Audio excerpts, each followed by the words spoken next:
Mysteries await just a page away. Ready to dive in? Welcome to The Book Reader, where stories unfold one enchanting page at a time. Subscribe now and unlock the magic. 13. Some figures. A moment later we were seated on a couch in the lounge, cigars between our lips. The captain placed before my eyes a working drawing that gave the ground plan, cross-section, and side view of the Nautilus. Then he began his description as follows. Here, Professor Aronnax, are the different dimensions of this boat now transporting you. It's a very long cylinder with conical ends. It noticeably takes the shape of a cigar, a shape already adopted in London for several projects of the same kind. The length of this cylinder from end to end is exactly 70 meters, and its maximum breadth of beam is 8 meters. So it isn't quite built on the 10-to-1 ratio of your high-speed steamers. But its lines are sufficiently long, and they're tapering gradual enough, so that the displaced water easily slips past and poses no obstacle to the ship's movements. These two dimensions allow you to obtain, via a simple calculation, the surface area and volume of the Nautilus. Its surface area totals 1,011.45 square meters, its volume 1,507.2 cubic meters. Which is tantamount to saying that when it's completely submerged, it displaces 1,500 cubic meters of water, or weighs 1,500 metric tons.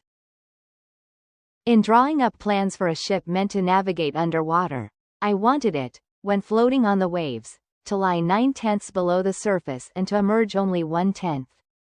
Consequently, under these conditions it needed to displace only 9/10 of its volume, hence 1,356.48 cubic meters. In other words, it was to weigh only that same number of metric tons. So I was obliged not to exceed this weight while building it to the aforesaid dimensions. The Nautilus is made up of two hulls, one inside the other. Between them, joining them together, are iron T-bars that give this ship the utmost rigidity. In fact, thanks to this cellular arrangement, it has the resistance of a stone block, as if it were completely solid. Its plating can't give way. It's self-adhering and not dependent on the tightness of its rivets. And due to the perfect union of its materials, the solidarity of its construction allows it to defy the most violent seas. The two hulls are manufactured from boilerplate steel, whose relative density is 7.8 times that of water. The first hull has a thickness of no less than 5 centimeters and weighs 394.96 metric tons. My second hull, the outer cover, includes a keel 50 centimeters high by 25 wide, which by itself weighs 62 metric tons. This hull, the engine, the ballast, the various accessories and accommodations, plus the bulkheads and interior braces, have a combined weight of 961.52 metric tons, which when added to 394.96 metric tons, gives us the desired total of 1,356.48 metric tons. Clear? Clear, I replied. So, the captain went on, when the Nautilus lies on the waves under these conditions, 1/10 of it does emerge above water. Now then, if I provide some ballast tanks equal in capacity to that 1/10, hence able to hold 150.72 metric tons, and if I fill them with water, the boat then displaces 1,507.2 metric tons. Or it weighs that much. And it would be completely submerged. That's what comes about, Professor. These ballast tanks exist within easy access in the lower reaches of the Nautilus. I open some stopcocks, the tanks fill, the boat sinks, and it's exactly flush with the surface of the water. Fine, Captain, but now we come to a genuine difficulty. You're able to lie flush with the surface of the ocean, that I understand. But lower down, while diving beneath that surface, isn't your submersible going to encounter a pressure, and consequently undergo an upward thrust, that must be assessed at 1 atmosphere per every 30 feet of water, hence at about 1 kilogram per each square centimeter? Precisely, sir. Then unless you fill up the whole Nautilus, I don't see how you can force it down into the heart of these liquid masses. Professor, Captain Nemo replied, static objects mustn't be confused with dynamic ones, or we'll be open to serious error. Comparatively little effort is spent in reaching the ocean's lower regions, because all objects have a tendency to become sinkers. Follow my logic here. I'm all ears, Captain. When I wanted to determine what increase in weight the Nautilus needed to be given in order to submerge, I had only to take note of the proportionate reduction in volume that salt water experiences in deeper and deeper strata. That's obvious, I replied. Now then, if water isn't absolutely incompressible, at least it compresses very little. In fact, according to the most recent calculations, this reduction is only 0.0000436 per atmosphere, or per every 30 feet of depth. For instance, to go 1,000 meters down, I must take into account the reduction in volume that occurs under a pressure equivalent to that from a 1,000-meter column of water. In other words, under a pressure of 100 atmospheres. In this instance the reduction would be 0.00436. Consequently, I'd have to increase my weight from 1,507.2 metric tons to 1,513.77. So the added weight would only be 6.57 metric tons. That's all? That's all, Professor Aronnax, and the calculation is easy to check. Now then, I have supplementary ballast tanks capable of shipping 100 metric tons of water. So I can descend to considerable depths. When I want to rise again and lie flush with the surface, all I have to do is expel that water. And if I desire that the Nautilus emerge above the waves to 1/10 of its total capacity, I empty all the ballast tanks completely. This logic, backed up by figures, left me without a single objection. I accept your calculations, Captain, I replied, and I'd be ill-mannered to dispute them, since your daily experience bears them out. But at this juncture, I have a hunch that we're still left with one real difficulty. What's that, sir? When you're at a depth of 1,000 meters, the Nautilus's plating bears a pressure of 100 atmospheres. If at this point you want to empty the supplementary ballast tanks in order to lighten your boat and rise to the surface, your pumps must overcome that pressure of 100 atmospheres, which is 100 kilograms per each square centimeter. This demands a strength that electricity alone can give me, Captain Nemo said swiftly. Sir, I repeat, the dynamic power of my engines is nearly infinite. The Nautilus's pumps have prodigious strength, as you must have noticed when their waterspouts swept like a torrent over the Abraham Lincoln. Besides, I use my supplementary ballast tanks only to reach an average depth of 1,500 to 2,000 meters, and that with a view to conserving my machinery. Accordingly, when I have a mind to visit the ocean depths 2 or 3 vertical leagues beneath the surface, I use maneuvers that are more time-consuming but no less infallible. What are they, Captain? I asked. Here I'm naturally led into telling you how the Nautilus is maneuvered. I can't wait to find out. In order to steer this boat to port or starboard, in short, to make turns on a horizontal plane, I use an ordinary, wide-bladed rudder that's fastened to the rear of the sternpost and worked by a wheel and tackle. But I can also move the Nautilus upward and downward on a vertical plane by the simple method of slanting its 2 fins, which are attached to its sides at its center of flotation. These fins are flexible, able to assume any position, and can be operated from inside by means of powerful levers. If these fins stay parallel with the boat, the latter moves horizontally. If they slant, the Nautilus follows the angle of that slant and, under its propeller's thrust, either sinks on a diagonal as steep as it suits me, or rises on that diagonal. And similarly, if I want to return more swiftly to the surface, I throw the propeller in gear, and the water's pressure makes the Nautilus rise vertically, as an air balloon inflated with hydrogen lifts swiftly into the skies. Bravo, Captain, I exclaimed.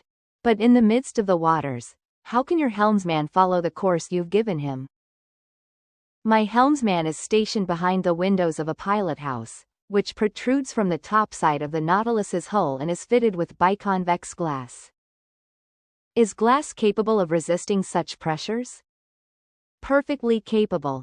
Though fragile on impact, crystal can still offer considerable resistance.